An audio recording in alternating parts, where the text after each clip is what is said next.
अस्सलाम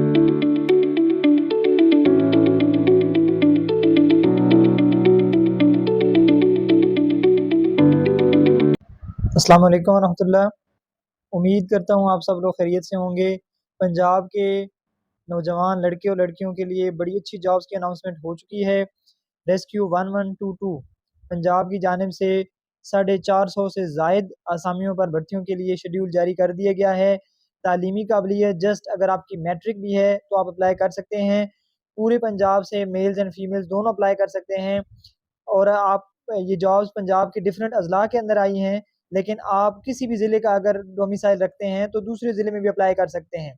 एक से ज़ायद असामियों पे अप्लाई कर सकते हैं, ख़वातीन भी अप्लाई कर सकती हैं। बैंक चालान कितना है, एजुकेशन की क्या रिक्वायरमेंट्स हैं, एज लिमिट कितनी है, हाइट टेस्ट की क्या रिक्वायरमेंट्स हैं, अप्लाई ऑनलाइन आपने कैसे करना है, ऑफलाइन कैसे करना है, इस वीडियो के अंदर इंशाल्लाह मुकम्मल तफसीलात से आपको आगाह करूँगा।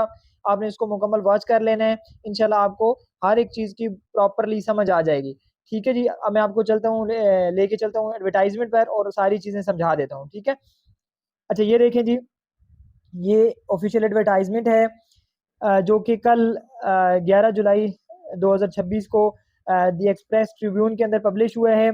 ये रेस्क्यू 1122 की जानिब से डिस्ट्रिक्ट्स के लिए भर्ती की जा रही है, यानी मुख्तलिफ डिस्ट्रिक्ट्स के अंदर जो रेस्क्यू के दफातर हैं, ऑफिसेज़ हैं, उनके अंदर ये स्टाफ हायर किया जा रहा है। हेडक्वार्टर्स के लिए अगर जब जॉब्स आती हैं तो ऊपर प्रॉपर्ली मेंशन होता है कि स्टाफ रिक्वायर्ड फॉर हेडक्वार्टर्स, ठीक है? ये डिस्ट्रिक्ट्स के लिए है, यानी मुख्तलिफ अज़ला के अंदर ये भर्ती होगी। अच्छा जी, अब हम बात करते हैं कि कौन-कौन सी कैटेगरीज़ की पोस्ट हैं, ठीक है? और उनका क्या कितनी नंबर ऑफ सीट्स हैं, क्या एलिजिबिलिटी क्राइटेरिया है, किन-किन डिस्ट्रिक्ट्स के अंदर कितनी सीट है, ये सारी चीज़ें इंशाल्लाह हम इस आगे चल के डिस्कस करेंगे। सबसे पहले हम बात करते हैं कि कौन-सी जो है ना पोस्ट अनाउंस हुई हैं। नंबर 1 अगर आप देखें तो इमरजेंसी मेडिकल टेक्नीशियन ईएमटी की पोस्ट है, ठीक है? इसकी टोटल सीट्स जो एडवर्टाइज़ हुई हैं वो 108 हैं, ठीक है? और इसका जो पीपीएस है 3 है। इसका पीपीएस 3 है, पीपीएस से मुराद है प्रोजेक्ट पे स्केल। जिस तरह डिफरेंट इदारों के अंदर बीपीएस होता है, बेसिक पे स्केल्स होते हैं, ठीक है? और किसी के अंदर एसपीएस होता है, जैसे एटॉमिक एनर्जी, नेस्कॉम वगैरह के अंदर स्पेशल पे स्केल्स होते हैं। इसी तरह रेस्क्यू के अंदर जो राइजुल वक़्त पे स्केल है, उसको प्रोजेक्ट पे स्केल कहा जाता है, पीपीएस होता है, ठीक है जी? तो ये पीपीएस 3 लेवल की पोस्ट है। इसकी क्वालिफिकेशन रिक्वायरमेंट्स की अगर हम बात करें, तो अगर आपके पास मैट्रिक है और मैट्रिक के साथ आपके पास नर्सिंग या पैरामेडिकल डिप्लोमा, ठीक है? पैरामेडिकल डिग्री है, डिप्लोमा है, सेकंड डिवीजन हो यानी 45% मार्क्स हो from a recognised board, council या यूनिवर्सिटी से, तो आप इसके लिए एलिजिबल हैं। अब बात समझ लीजिए, ईएमटी के अप्लाई के लिए आप मैट्रिक पास हो और मैट्रिक के बाद आपके पास नर्सिंग की फील्ड में या पैरामेडिकल की फील्ड में डिप्लोमा हो या डिग्री हो, सेकंड डिवीजन यानी 45% नंबरों के साथ, तो आप इस पोस्ट पे अप्लाई करवाने के लिए एलिजिबल हैं। मेल फीमेल दोनों एलिजिबल हैं, ठीक है? और इसमें जो एज लिमिट रखी गई है वो 20 टू 30 इयर्स रखी गई, यानी 20 साल से लेके मिनिमम एज लिमिट इसमें 18 साल नहीं है बल्कि 20 साल है, ठीक है? और मैक्सिमम एज लिमिट इसमें 30 इयर्स है, 30 साल है। इसके अलावा किसी टाइप की कोई एज रिलैक्सेशन आपको नहीं दी जाएगी, ठीक है? ये चीज़ आप नोट कर लें। एज लिमिट जो है वो 20 से 30 साल है, किसी टाइप की कोई एज लिमिट, एज रिलैक्सेशन नहीं दी जाएगी। पोस्ट नंबर 2 चेक करिए, वो है फायर डेट डर्ट रेस्क्यूअर, ठीक है? एफडीआर इसको मुखफ़िफ में कहा जाता है, शॉर्ट फॉर्म में एफडीआर कहा जाता है। इसकी टोटल जो सीट्स हैं वो 175 175 हैं। ये भी पीपीएस 3 की लेवल की पोस्ट है। अच्छा, इसमें अब क्वालिफिकेशन क्या डिमांडेड है आप चेक करिए। इसमें आपके पास डीएई चाहिए, diploma of associate engineering, DAE. अब कौन सी फील्ड्स में डीएई हो, अगर आपके पास केमिकल में है, मैकेनिकल में है, माइनिंग में है, इलेक्ट्रॉनिक्स में है, सिविल में है, इलेक्ट्रिकल में है, टेलीकम्युनिकेशन में है या आर्किटेक्चर में है, यानी डीएई सादा लफ्जों में किसी भी फील्ड के अंदर आपके पास है, मैकेनिकल, इलेक्ट्रिकल, सिविल, ठीक है?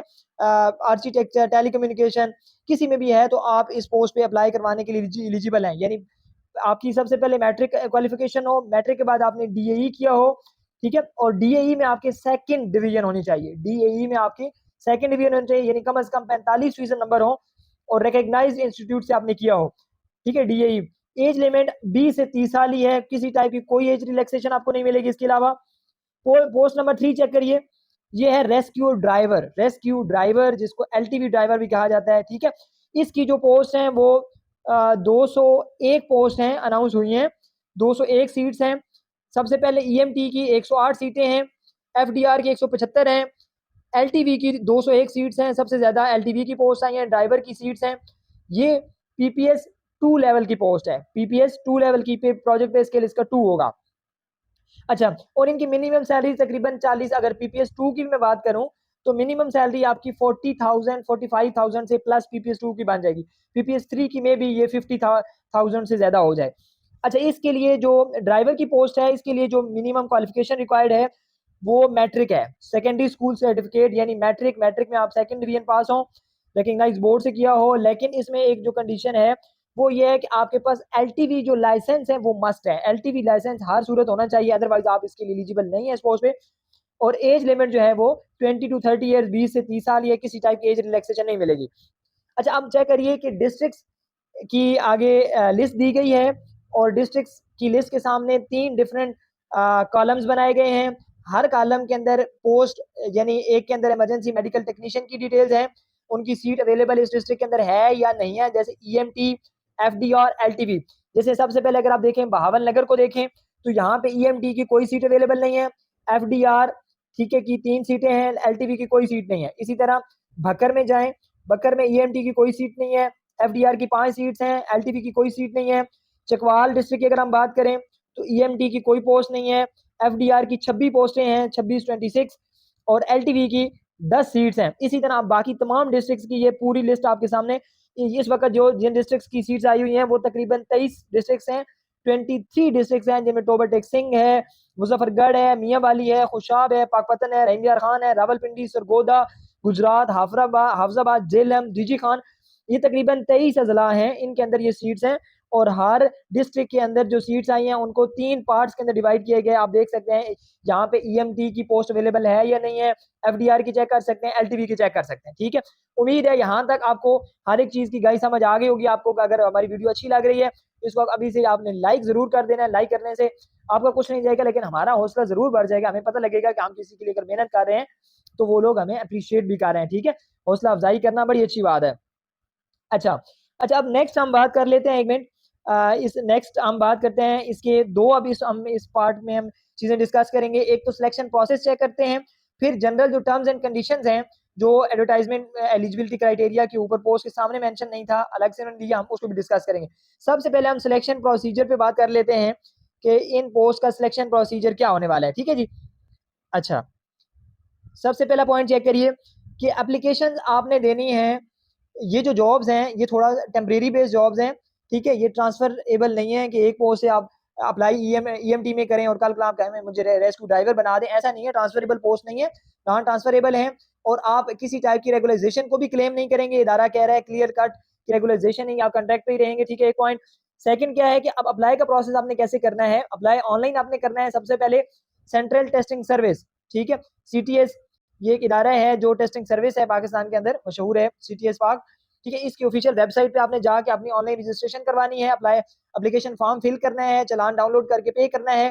ठीक है, और फिर आपने जो एप्लीकेशन फॉर्म होगा उसको सीटीएस की जो है ना एड्रेस पे पोस्ट ऑफिस के थ्रू बाय पोस्ट आपने उसको भिजवाना होगा। ठीक है, फॉरवर्ड करना होगा अपने तमाम डॉक्यूमेंट्स को, और ऑनलाइन पोर्टल से जो आपका एप्लीकेशन फॉर्म निकलेगा उसको आपने भेजना होगा। ठीक है, इन्होंने कहा कंप्लीट एप्लीकेशन ही डील की जाएंगी। आगे हम बात करते हैं रिटन और साइकोलॉजिकल जो टेस्ट हैं एंड फिजिकल टेस्ट हैं, वो इनकी जो डिजाइंड पहले ही सिटीज होते हैं, प्लेसेस होती हैं, डिसाइडेड होती हैं, उनके अंदर ही होंगे। यानी आप नहीं कह सकते कि मुझे यहाँ पे मेरा रिटन टेस्ट ले रहे हैं और यहाँ पे मेरा फिजिकल ले रहे हैं, ऐसा नहीं होगा, बल्कि इदारा खुद डिसाइड करेगा आपके। और वो रिटन टेस्ट, साइकोलॉजिकल टेस्ट और ये जो चीजें होती हैं ये सीटीएस ने ही जो है ना कंडक्ट करनी होती हैं। तो वो खुद ही अपना हर डिस्ट्रिक्ट में एक सेंटर बना लेता है, या 3-4 डिस्ट्रिक्ट को मिला के एक सेंटर बना लेते हैं और वहीं पे आपके टेस्ट हो जाते हैं, फिजिकल रिटन वगैरह सारे। अच्छा, लिस्ट ऑफ जो कैंडिडेट्स हैं वो साथ साथ जैसे ही आपकी एक फॉर एग्जांपल रिटन हुआ है, फिर साइकोलॉजिकल हुआ है, फिर फिजिकल टेस्ट हुए हैं, तो जैसे जैसे आपका भर्ती प्रोसेस आगे चलेगा उसकी जो लिस्ट है वो सीटीएस की वेबसाइट पे भी आएंगी और रेस्क्यू की वेबसाइट जो है उस पर भी इंशाल्लाह वो पब्लिश होंगी। फाइनल इंटरव्यू के लिए आपको रेस्क्यू के हेडक्वार्टर्स लाहौर में, जो कि ठोकर न्याज बेग में है, वहां पर बुलाया जाएगा। ठीक है, और at the time of interview, जब बिलफर्ज अल्लाह ताला आपको कामयाब करें, आप सिलेक्ट हो जाएं, तो सिलेक्शन के बाद जो आप सॉरी मतलब फाइनली रिकमेंड होने के बाद, शॉर्ट लिस्ट होने के बाद इंटरव्यू के लिए, तो आपका जो इंटरव्यू होगा उस वक़्त आपने मेडिकल सर्टिफ़िकेट अपने डीएचक्यू हॉस्पिटल या किसी भी गवर्नमेंट टीचिंग हॉस्पिटल से बनवाकर आपने इंटरव्यू पैनल के सामने प्रेज़ेंट करना होगा और उसके अंदर उस डीएचक्यू के सर्टिफ़िकेट के अंदर आपके फिज़िकल एग्ज़ामिनेशन में क्या चीज़ें मेंशन हो, आपकी हाइट कितनी है, वेट कितना है, चेस्ट कितनी है, आईसाइट क्या है, आपके अंदर कोई फिज़िकल डिफ़ॉर्मेलिटी है, ठीक है? और इसके अलावा लेबोरेटरी टेस्ट आपने करवाने हैं, हेपेटाइटिस बी, सी का, एचआईवी का करवाना है, आरपीआर का करवाना है, ये सारे टेस्ट आपने करवा के उस डीएचक्यू की रिपोर्ट में मेंशन करवा के ये आपने सर्टिफिकेट, मेडिकल सर्टिफिकेट इंटरव्यू के सामने जाके आपने प्रेजेंट इंटरव्यू पैनल के सामने आपने प्रेजेंट करना होगा। ठीक है जी। उम्मीद है आपको सिलेक्शन प्रोसेस समझ आ गया होगा। अब मैं कुछ मजीद टर्म्स एंड कंडीशंस आपके सामने रीड आउट कर देता हूँ, आपको समझा देता हूँ कि इसमें लीगल टर्म्स एंड कंडीशंस क्या रखी गई हैं। सबसे पहले चेक करिए कि any person with vision less than 6/6, अगर आपकी आई साइट एक आंख में या दोनों आंखों में 6/6 से कम है, यानी विदाउट ग्लासेस आपकी 6/6 से कम है, या आप कलर ब्लाइंड हैं, या आप मोटापे का शिकार हैं, या आपका जो बीएमआई है, बॉडी मास इंडेक्स है, वो 30 या इससे ज्यादा है, या आपको हेपेटाइटिस बी सी है, एच आई वी या आरपीआर की आपकी रिपोर्ट पॉजिटिव आ रही है, तो आपको किसी भी स्टेज पे रिजेक्ट कर दिया जाएगा। ठीक है। सेकंड पॉइंट ये है कि सिर्फ उन लोगों को कंसिडर किया जाएगा जो एलिजिबिलिटी क्राइटेरिया को बिल्कुल फुलफिल करते होंगे, मीट करते होंगे, और उनके पास अगर कोई हायर क्वालिफिकेशन होगी उनको भी प्रेफर किया जाएगा। अच्छा जी, नेक्स्ट प्रोसेस है, candidates are directed to apply online for one suitable post. आप किसी एक पोस्ट पे अप्लाई करें, ठीक है, जो आपको ज्यादा मौजू लगती है, और जो है ना बाकी जो फर्दर रिक्रूटमेंट्स हैं वो इनका बोर्ड डिसाइड करेगा। एज रिलैक्सेशन के हवाले से बात की गई है, जैसे मैंने आपको पहले भी एलिजिबिलिटी क्राइटेरिया बताते वक्त ये बात क्लियर की थी कि 20 से 30 साल एज लिमिट फिक्स की गई है रेस्क्यू की तमाम पोस्ट के लिए, और किसी टाइप की आपको एज रिलैक्सेशन नहीं दी जाएगी, ना आप क्लेम कर सकते हैं, चाहे आप रिटायर्ड आर्मी पर्सन हैं, ठीक है, चाहे आप सिविलियन हैं, किसी फ्रेशर हैं, आपको एज रिलैक्सेशन इसके अलावा नहीं मिलेगी। ना मिनिमम एज लिमिट के अंदर 20 साल से कम, और ना मैक्सिमम एज लिमिट यानी 30 साल से ज्यादा। अच्छा, preference will be given to the candidates with height की बात इन्होंने की है कि हम उन लोगों को प्रेफरेंस देंगे, तरजीह देंगे जिनकी हाइट 5 फुट 6 इंच या इससे ज्यादा होगी। ठीक है, यानी 6 इंच 5 फुट 6 इंच उन्होंने एक हाइट, लेकिन ये सिलेक्शन का क्राइटेरिया नहीं है, प्रेफरेंस उन्होंने कहा है। अगर आपकी हाइट इससे कम भी है तो भी आप एलिजिबल है, आप अप्लाई जरूर करें। ठीक है, जबकि मिनिमम जो मेल के लिए हाइट है वो उन्होंने कहा है कि वो 33 इंचेस होनी चाहिए। लोकल डिस्ट्रिक्ट जो किसी भी क्या कहते हैं सीएनआईसी के अकॉर्डिंग उनका जो लोकल डोमिसाइल होगा उस सिटी के अंदर उनको प्रेफरेंस दी जाएगी। इसमें जो कोटा रखा गया है इसमें मिनोरिटीज भी अप्लाई कर सकते हैं, नॉन मुस्लिम कोटा भी है। ठीक है, यानी जो हमें पाकिस्तान की सूबा पंजाब की मिनोरिटीज हैं वो भी अप्लाई कर सकती हैं। 5% कोटा उनके लिए है, 15% जो कोटा है वो फीमेल्स के लिए है। ठीक है, इसके अलावा ट्रांसजेंडर भी अप्लाई कर सकते हैं, उनका भी कोटा है। और सैलरी पैकेज जो है वो गवर्नमेंट की पॉलिसी के अकॉर्डिंग आपको दिया जाएगा। ठीक है। अच्छा जी, अब इसमें चेक कर लें कि जो लास्ट डेट है वो अगले महीने की 3 तारीख है, यानी 3 अगस्त 2026 अप्लाई करने की लास्ट डेट है। आपने अप्लाई कैसे करना है, सेंट्रल टेस्टिंग सर्विस की ऑफिशियल वेबसाइट पे जाके आपने अप्लाई करना है।